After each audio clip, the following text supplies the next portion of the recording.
prophecy of the Dajjal's offer. The bread and water offer of the Dajjal. Islam, you have been treated with deception and foolery by being lied to about the prophet that is to come to offer you bread and water. Vilification and blasphemy is what is on your lips and your tongues. You have blasphemed the prophet of God, but the Lord is not mocked. The offer for the bread and water remains still to this day for you to come and drink and eat. In the Bukhari 71:22, narrated by al-Bukhari bin Shuba, Hadith al-Bukhari 17:22, in the afflictions of the end of the world, it says, "Nobody asked the Prophet as many questions as I asked regarding Dajjal. The Prophet said to me, 'What worries you about him?'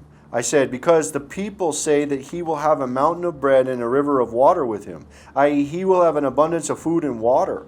The Prophet said, 'Nay, he is too mean to be allowed such a thing by Allah. But it is only to test mankind whether they believe in Allah or Dajjal.'" We see here that Islam is being tricked to turn what is good into evil in an offering by a prophet of bread and water through the end times famines. Islam, you're being offered bread and water in a mercy, an act of kindness from God to send a prophet to give you food and water during the time of famines. There will be no rain. There will be bread and water famines on the earth. And if you don't, you'll have the bread of adversity and water of affliction, the terror and the plagues of the torments to be placed upon you. Isaiah 30 verse 20, "And though the Lord give you the bread of adversity and the water of affliction, yet shall not thy teachers be removed into a corner any more, but thine eyes shall see thy teachers." And for those who hear and come and pledge your allegiance to the banner that's long been known to come for the apocalypse, to crawl across the ice even if you must, to pledge allegiance and come, if you do, you will come on another Exodus and you will have bread and water.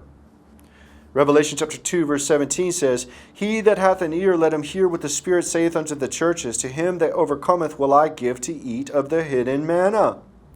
And I will give him a stone, and in the stone a new name written, which no man knoweth saving he that receiveth."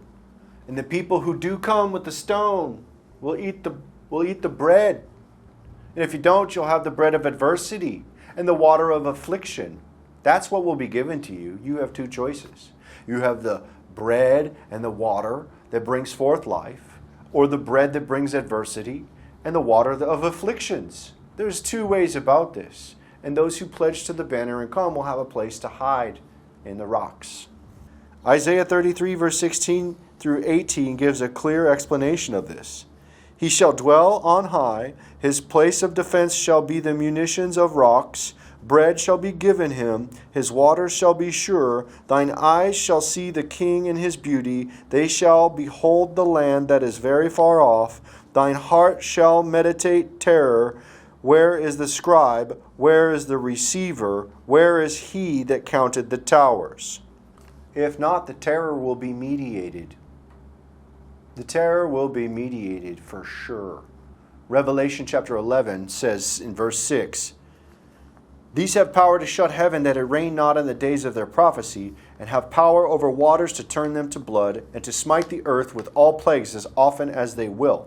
In verse 10, "And they that dwell upon the earth shall rejoice over them and make merry, and shall send gifts one another, because these two prophets tormented them that dwelt on the earth." The time has come for you to gather under the banner and pledge allegiance to the Son of God, the King of Kings.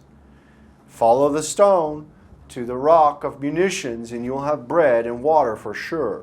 Bread and water which is offered to you, the good bread. Otherwise, you'll have the bread of adversity and the water of affliction when the rains are stopped and you are begging for bread and thirst. Your tongue will cleave to the top of your mouth. And this is the prophecy of the Dajjal's offer.